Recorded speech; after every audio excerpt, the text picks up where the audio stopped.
Grave case 86/26 grave HB case HB by night దాంట్లోని ఎక్యూజ్ని అందరినీ arrest చేయడం జరిగింది. ప్రాపర్టీ 100% రికవరీ చేయడం జరిగింది. ఇది ఈ కంప్లైనెంట్స్ అరుణాచలం తిరుపతి మేడం వాళ్ళు పిల్గ్రిమేజ్ మీద రామేశ్వరం ఈ సౌత్ అంతా కూడా పిల్గ్రిమేజ్ మీద వెళ్ళడం జరిగింది. చాలా రోజులు ఉన్న తర్వాత వచ్చేటప్పటికి హౌస్ బ్రేకింగ్ జరిగి ఉంది. అది 7th మోస్ట్ ప్రాబబ్లీ 7th ఫిబ్రవరి జరిగింది. మనకి కంప్లైంట్ రాగానే ఎఫ్ఐఆర్ చేయడం జరిగింది. దాంట్లోని సైంటిఫిక్గా క్లూస్ని కలెక్ట్ చేసి ముగ్గురు అక్యూజ్ని పట్టుకోవడం, అట్లాగే 100% ప్రాపర్టీ రికవర్ చేయడం జరిగింది. ఇందులో ముగ్గురు accused mainly A1 Penugarthi Sridevi, A2 Koduru Prasad, A3 Harikrishna. ఈ ఇన్వెస్టిగేషన్ ఎలాగ నడిచిందంటే మనకి కంప్లైనెంట్ యొక్క ఫోన్ డీటెయిల్స్ ఇవన్నీ వెరిఫై చేయగా సైంటిఫిక్గా దాంతో ఫ్రీక్వెంట్గా ఒక లేడీతో కాల్స్ ఉన్నాయి.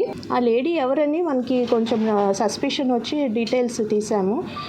ఆ లేడీగా కాల్ డేటా ఆధారంగా ఇంకొక పర్సన్తో కూడా ఆమె ఫ్రీక్వెంట్గా మాట్లాడడం జరిగింది. ఇట్లా రొటీన్గా మనం చేసే వెరిఫికేషన్లోని ఫర్దర్ డీటెయిల్గా వెళ్ళడం జరిగింది. అప్పుడు దీంతో మనం మనకి సీసీటీవీ ఫుటేజ్ కూడా చాలా బాగా ఇందులో ఉపయోగపడింది. సీసీటీవీ ఫుటేజ్ మనకి ఆ రోజు అఫెన్స్ జరిగిన తర్వాత ఆ సీన్ ఆఫ్ అఫెన్స్ నుంచి ఇద్దరు సస్పిషియస్ పర్సన్స్ వెహికల్ మీద 2-వీలర్ మీద వెళ్ళిపోతున్నట్టు మనం గమనించాము. వాళ్ళని ఆ ఫుటేజ్ కంటిన్యూస్గా ఫాలో అయితే ఒక పర్టికులర్ ప్లేస్లోని మనకి వాళ్ళకి క్లియర్ ఫుటేజ్ రావడం జరిగింది. దాన్ని మెయిన్ స్టే అదనమాట. దాని ద్వారా వాళ్ళు ఎవరని ఐడెంటిఫై చేయడము, ఫైనల్గా వాళ్ళ మొత్తం ప్లాన్ కాన్స్పిరసీ అంతా కూడా బయట పెట్టడము, ఆ ముగ్గురిని అరెస్ట్ చేయడం జరిగింది. ఈరోజు ఈ ప్రాపర్టీ అంతా కూడా 100% property total 335 grams gold, 1177 grams silver పోగొట్టుకున్నారు. ఆ ప్రాపర్టీ 100% రికవరీ చేయడం జరిగింది. అలాగే ఈ నేరస్తులు నేరం చేయడానికి ఉపయోగించిన 2-వీలర్ని కూడా సీజ్ చేశారు. అట్లాగే వాళ్ళు యూజ్ చేసిన స్క్రూ డ్రైవర్స్ ఇలా ఈ ఇంప్లిమెంట్స్ హెచ్బి ఇంప్లిమెంట్స్ అన్నీ కూడా జప్తు చేయడం జరిగింది. లేదండి, వీళ్ళు మ్యాసన్ వర్క్స్ అవి చేసేవాళ్ళు, ఒకళ్ళు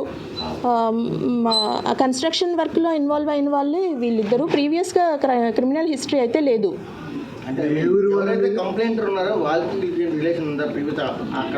అంటే ఇప్పుడు A1 ఎవరైతే లేడీ మీ మొత్తం అంతా ప్లాన్ చేశారు అని మనం ఇప్పుడు నిర్ధారించామో ఆ లేడీతో కంప్లైనెంట్కి ఫ్రీక్వెంట్గా పరిచయం ఉందండి. కానీ ఇలా చేస్తుందని కంప్లైనెంట్కి అయితే తెలియదు. తెలిసిన లేడీయే ఆవిడ. వీళ్ళు లేనప్పుడు ప్లాన్ చేసి ఇదంతా కూడా ఈ ఇద్దరు A2 A3 తోటి వాళ్ళని వినియోగించుకొని ఈ పని చేయించింది. ప్లాన్ మాత్రం A1ది, ఆ లేడీ మెయిన్ ప్లాన్ చేసింది. లేదండి, మనకి రిజిస్టర్డ్ కేసులు అయితే ఏమి లేవండి. కొంచెం అంటే నేచర్ కొంచెం క్రిమినల్ నేచర్ ఉన్నప్పటికీ కూడా మనకి రిజిస్టర్ కేసులు అయితే ఇప్పటి వరకు ఏం లేవు. ప్రీవియస్ కేసెస్లో ఈ దొంగతనాల కేసులో చెప్పినప్పుడు ఎవరైనా తెలియని వ్యక్తులు పరిచయం అయినప్పుడు కానీ ఇంటి పక్క వాళ్ళు కానీ మా ఇంట్లో ఇంత బంగారం ఉందని కానీ వెండి ఉందని కానీ వాళ్ళకి ఎవరికి చెప్పొద్దు అని చెప్పి ప్రతిసారి మీరు ప్రతి ప్రెస్ మీట్లో చెప్తూనే ఉన్నారు. అంటే ఇలా చెప్పడం వల్ల ఎక్కువ ఇలాంటి దొంగతనాలు జరుగుతున్నాయి అంటారా? అంటే తెలిసిన వాళ్ళు చేయడం అది కాకపోవచ్చు అండి, అది చెప్పడం వల్ల అన్నీ కాకపోవచ్చు. బట్ ఇట్లా అఫెన్సెస్ ఇలా కూడా తెలిసిన వాళ్ళు కూడా చేస్తున్నారు. ఇది ఎక్కువ ప్రజలు పబ్లిక్ జాగ్రత్తగా ఉండాలి. ఎవరు తెలిసిన వాళ్ళు ఎవరు లేదని కాదు, మనం ఇల్లు వదిలి ఎక్కువ రోజులు వెళ్తే మటుకు ఖచ్చితంగా పోలీస్కి ఇన్ఫామ్ చేస్తే కొంచెం నిఘా ఉంటుంది. పాయింట్ బుక్ పెట్టడము, బీట్ అక్కడ రన్ చేయడము, లేదా LHMS అప్లికేషన్ ద్వారా ప్రొటెక్ట్ చేయడం, ఏదో ఒక చర్యలు తీసుకోగలుగుతాము. తెలిసిన వాళ్ళ పని రిపీటెడ్గా వస్తున్నాయి ఈ మధ్య. సో తెలిసిన వాళ్ళ గురించి కూడా మనం జాగ్రత్తగా ఉండాలి.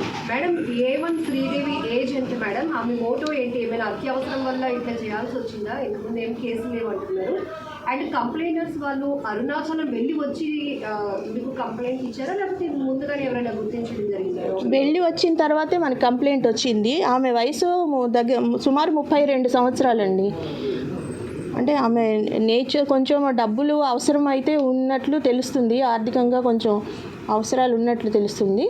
బట్ ప్రీవియస్ కేసెస్ రిజిస్టర్డ్ అట్లాంటివి అయితే మన రికార్డ్స్లో లేవు.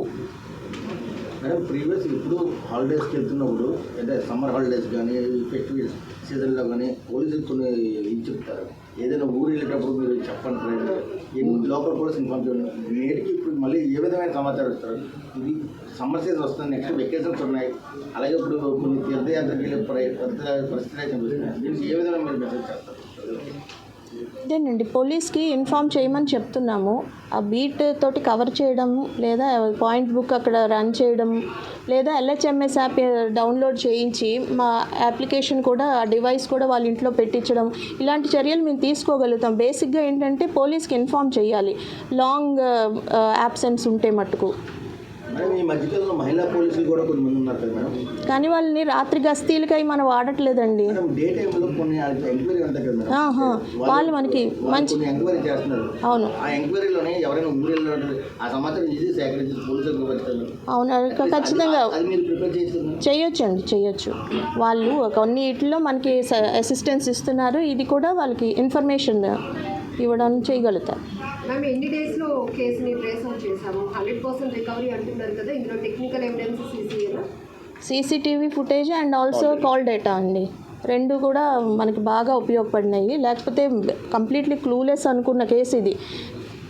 దాంట్లోని మనం క్రాక్ చేయగలిగామంటే సైంటిఫిక్ ఎవిడెన్సే.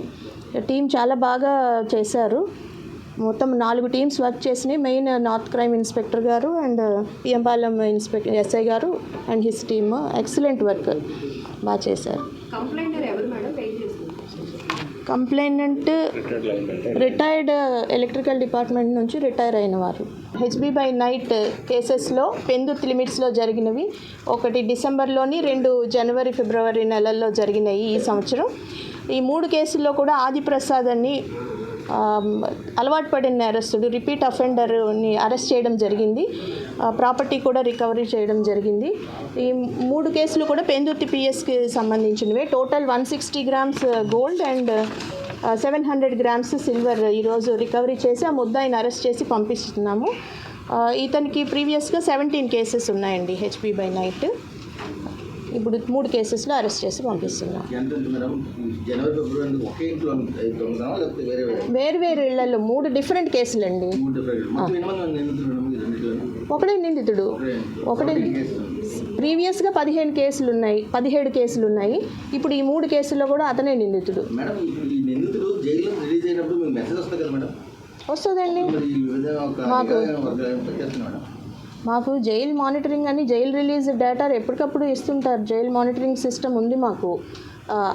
వాళ్ళందరినీ కూడా సెంట్రల్ క్రైమ్ స్టేషన్ పిలిపించి మళ్ళీ వాళ్ళ ఇంట్రాగేషన్ చేస్తాము, స్టేట్మెంట్ రికార్డ్ చేస్తాం, మళ్ళీ వాళ్ళ కదలికలపై కూడా నిఘా పెడుతున్నాం. అయినప్పటికీ కూడా మళ్ళీ ఇట్లా చేస్తున్నారు.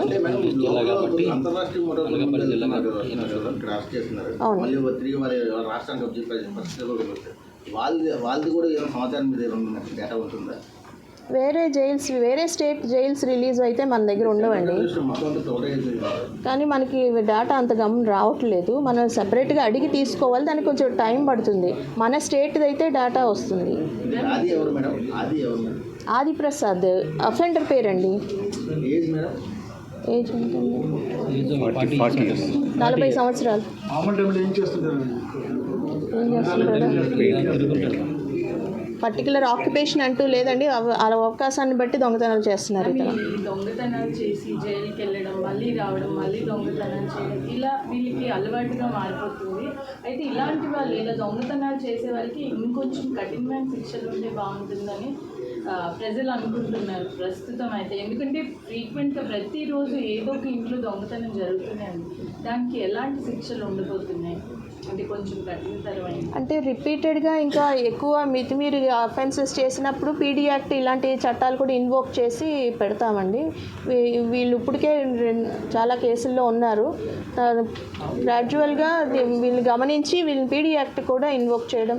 వీళ్ళకి ఆల్రెడీ సస్పెక్ట్ షీట్ ఉన్న పర్సన్ అయినా, సస్పెక్ట్ షీట్ లేకపోతే ఇమీడియట్గా సస్పెక్ట్ షీట్ ఒకటి మేము ఓపెన్ చేస్తాం. దాన్ని బట్టి ఏంటంటే ఎవ్రీ వీక్ సండే కానీ సాటర్డే కానీ కౌన్సిలింగ్ అని ఉంటుంది, ఖచ్చితంగా స్టేషన్కి రావడం అటెండెన్స్ వేయించుకోవడం ఉంటుంది. అది కూడా దానికి కూడా మారకపోతే రిఫార్మ్ రాకపోతే పీడీ యాక్ట్ లాంటి చట్టాలను ఇన్వోక్ చేసి వీళ్ళని కంట్రోల్ చేయాల్సి వస్తుంది.